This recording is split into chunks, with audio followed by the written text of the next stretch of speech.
बड़े उदास मन से लक्ष्मण ने सुमंत से सुंदर घोड़ों से युक्त रथ लाने के लिए कहा। उसमें सीता जी के लिए एक सुरम्य आसन लगाने का भी आदेश दिया। सुमंत के पूछने पर बताया कि उन्हें जानकी के साथ महर्षियों के आश्रम पर जाना है।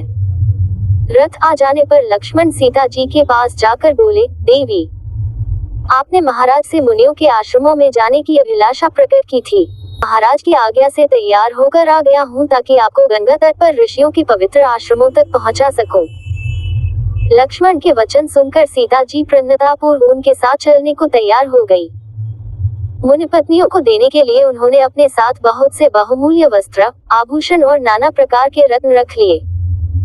उन दोनों को रथ पर सवार कराकर सुमंत द्रुतागति से रथ को वन की ओर ले चला। मार्ग में सीता लक्ष्मण से कहने लगी, वीरवर, मुझे बहुत से अपशकुन दिखाई दे रहे हैं। मेरी दाईं आंख फड़क रही है, शरीर कांप रहा है, हृदय अस्वस्थ सा प्रतीत हो रहा है।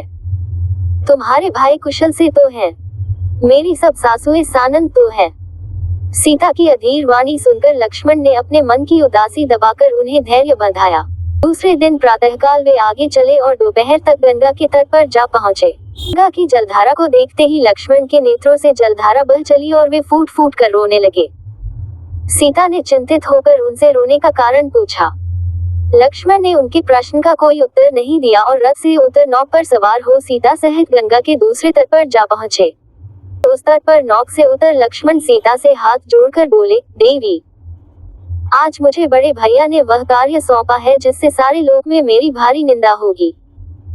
मुझे ये बताते हुए भारी पीड़ा हो रही है कि अयोध्या में आपके लंका प्रवास की बात को लेकर भारी अपवाद फैल गया है। इससे अत्यंत दुखी होकर महाराज राम ने आपका परित्याग कर दिया है और मुझे आपको यहाँ गंगा तट पर छोड़ जाने का आदेश दिया है। वैसे ये स्थान सर्वथा निरापद है क्योंकि यहाँ महर्षि ब्रह्मर्षि वाल्मीकि जी का आश्रम है। आप यहाँ उपवास परायण आदि करती हुई धार्मिक जीवन व्यतीत करें। लक्ष्मण के ये कठोर वचन सुनकर जनकनंदिनी को ऐसा आघात लगा कि वे मूर्छित होकर पृथ्वी पर गिर पड़ी। फिर चेतना आने पर बोली, लक्ष्मण, क्या विधाता ने मुझे जीवन पर्यंत दुख भोगने के लिए ही उत्पन्न किया है? पहले मुझे राघव से अलग होकर लंका में रहना पड़ा और अब उन्होंने मुझे सदा के लिए त्याग दिया। लक्ष्मण, मेरी समझ में यह नहीं आता कि यदि मुनिजन मुझसे ये पूछेंगे कि तुम्हें श्री राम ने किस अपराध के कारण त्यागा है तो मैं उन्हें क्या उत्तर दूंगी? मेरी सबसे बड़ी विडंबना यह है कि मैं गंगा जी में डूबकर अपने प्राण भी विसर्जन नहीं कर सकती, क्योंकि ऐसा करने से मेरे पति का राजवंश नष्ट हो जाएगा। तुम दुखी क्यों होते हो?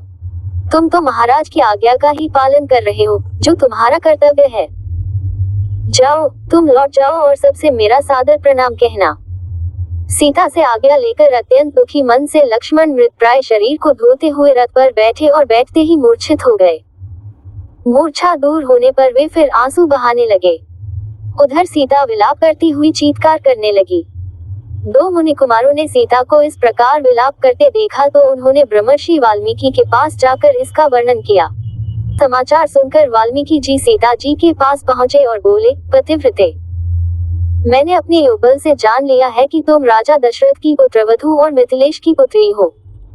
मुझे तुम्हारे परित्याग की बात भी मालूम हो चुकी है, इसलिए तुम मेरे आश्रम में चलकर अन्य तपस्विनी नारियों के साथ निश्चिंत होकर निवास करो।